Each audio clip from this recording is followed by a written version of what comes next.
What happens when Congress demands transparency on the most explosive scandal in modern politics, and the answers still don't come? Tonight, Jasmine Crockett goes straight at Republicans over the Epstein files, naming victims, calling out broken promises, and what happens next shows you exactly why this issue won't go away. Thank you so much. I move to strike the last words. Gentlelady is recognized. And so a couple of things. My not friend from Texas specifically cut me off by the time that I wanted to indicate to him a couple of things. One thing y'all have not said thus far as I can tell, is y'all may have amnesia about this mandate. You know, y'all kept talking about how President Trump was reelected and it was a mandate.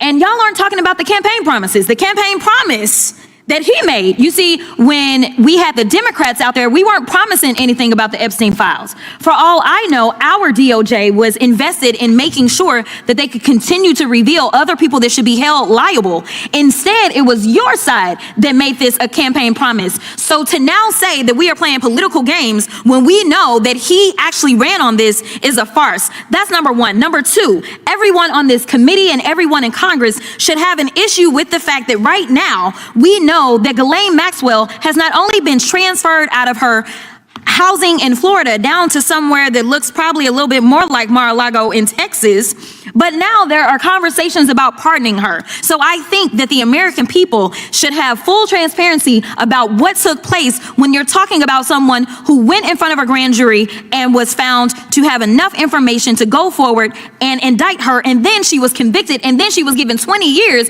yet the president is in talks about potentially letting a convicted sex offender out.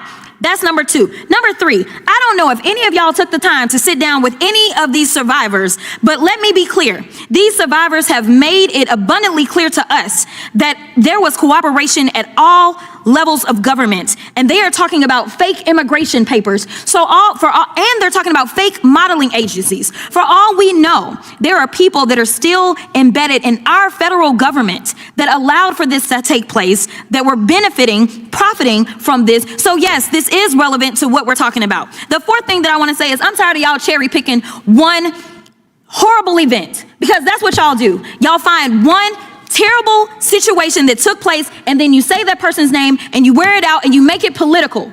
The reality is this. I got a few names for you if you want to start going through names, and you tell me which one of these names you've decided to do any type of legislation behind. We've got Virginia Guffrey. We've got Annie Farmer. We've got Maria Farmer. We've got Courtney Wild, Michelle Licata, Jenna Lisa Jones, Jennifer Araz, Sarah Ransom, Shantae Davies, Carolyn Adriano. And the reality is that it's our understanding that there may be close to 1,000 victims of Epstein, Maxwell, and others. So stop playing these games and acting like you care about one particular situation. You take a situation and then you exploit what has happened to not only that person, but you exploit those families and you make it a game. Stop just throwing a random dead person's name on something for your own political expediency. If you want to start talking about actually solving something, then maybe we should go to the other campaign promises, the ones that allegedly gave y'all a mandate. When he said he was going to lower prices on day one, yet that didn't happen. When he said that he was going to be ending wars on day one, yet that didn't happen. Where he said that he was going to save the American people, yet that didn't happen. Because as we know, in that big ugly bill that every single one of you voted for, except for Mr. Massey, because he seemingly is the only one that's got any sense over there, y'all voted for that bill. And the last time I checked, it's driving us further into debt while kicking people off of their health care, in addition to making sure that billionaires, which I would not be surprised if we start to roll out those names, and a number of those same billionaires, because these weren't they weren't $2 Johns. That's not what I got from the information. So stop telling us that you care. Show us that you care. Show those survivors that you care. Sign the daggone discharge petition, sit down and hear their stories, and then tell them to their faces that because your leader does not want to talk about this, that is who you have pledged your loyalty to and your fealty to, and you're not going to protect them, and you're not going to protect others that are suffering right now and others that will suffer in the future, and I will yield. Gentleman yields back. Gentleman from California is recognized. Thank you, Mr. Chairman. It certainly appears that the only time the Democrats are concerned about human trafficking is when they think they can cast salacious and utterly unsubstantiated innuendos against the president. We remember 4 years of unsubstantiated innuendos about Russian collusion, all that turned out to be a lie. And this discussion is starting to rhyme. But here's what the Democrats seem not to give a fig about. That during the 4 years of their open border policies, they admitted an estimated 530,000 unaccompanied alien minors into this country. Now, that's about the entire population of the state of Wyoming. Some were gang members claiming to be minors, such as Kayla Hamilton's killer. Others were innocent children placed with poorly vetted sponsors and then abandoned and lost and forgotten. Now, Ms. Hageman has read the shocking revelations in the Inspector General's report. Are the Democrats horrified by this abandonment and endangerment of these children? Of course not.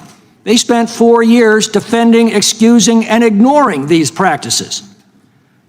In July 2021, concerned employees at HHS drafted a memo warning that, quote, trafficking was increasing and complaining that the agency had become, quote, one that rewards individuals for making quick releases and not one that rewards individuals for preventing unsafe releases. According to press reports, Becerra told then ORR Director Cindy Huang that, quote, if she could not increase the number of discharges, he would find somebody who could. Huang resigned a month later. Now, instead of protecting these children until they could be returned safely home or until their rightful families could be located, the Democrats' HHS deliberately circumvented protocols that were designed to protect these children, and they abandoned them to poorly vetted sponsors in the United States. The House Judiciary Committee estimated last year that roughly 150,000 of these children have now disappeared. They've simply vanished into a dark underworld of sex and drug trafficking, forced labor, gang activity, and crime. Of course, many are not helpless children, but rather teenagers or adults posing as teenagers who themselves present a mortal danger to the public. Mr. Fry's already told the story of the tragic and entirely preventable murder of Kayla Hamilton. Maryland authorities admitted that he had gang tattoos, but the ranking member told us earlier today that we shouldn't even look for them. While the prime suspect in her murder, Martinez, was placed in a foster home with other children and enrolled in a local high school. He's since admitted to 4 murders, 2 rapes, and additional other crimes. Now, that could never have happened if Mr. Fry's bill had been law. What we do know is that in 2021, the Biden administration removed the requirement that ORR provide biographic and biometric data for all adult members of a sponsor's household to check for criminal histories. Once again, Mr. Fry's bill would forbid any administration from ever doing that again. Records produced by a whistleblower show that in 2021, HHS disregarded repeated warnings by a case manager about the MS-13 affiliation of one sponsor who was attempting to take custody of 2 unaccompanied alien children. Once again, Mr. Fry's bill would assure that that can never happen again. Now, instead of admitting the damage that these policies have done to hundreds of thousands of children that the Biden administration trafficked into this country and then abandoned, the Democrats seem to be doubling down. Even now, with the tragedy of these policies is becoming graphically clear, the Democrats still defend them, or at least distract from them. Well, next year, Americans will need to consider if they really want to return them to power and reopen America's borders to child trafficking and the most dangerous and violent criminal gangs and cartels on the planet. I'll leave that to them, and I'll yield back. Gentleman yields back. Gentleman from California. Move to strike last word. Gentleman's recognized. Representative Jasmine Crockett didn't just criticize Republicans. She put them on the record. She reminded the committee that releasing the Epstein files was a campaign promise, not a Democratic talking point. And now, years later, the same transparency voters were promised is suddenly political. Crockett's remarks hit harder when she named actual survivors, not slogans, not sound bites, forcing the conversation back to victims instead of partisan deflection. Her warning about Ghislaine Maxwell's transfer and potential pardon discussions only intensified concerns that powerful interests may still be protected. Then came the pivot. Representative Tom McClintock fired back, accusing Democrats of selective outrage and redirecting attention to the Biden administration's handling of unaccompanied migrant children, citing Inspector General reports, whistleblowers, and missing minors. The exchange exposed the core clash. One side demanding full transparency and accountability in the Epstein network. The other arguing that Democrats ignore systemic child trafficking tied to border policy. What's undeniable is this. Neither side walked away clean, and the American public was left watching two realities collide, with victims still waiting for answers.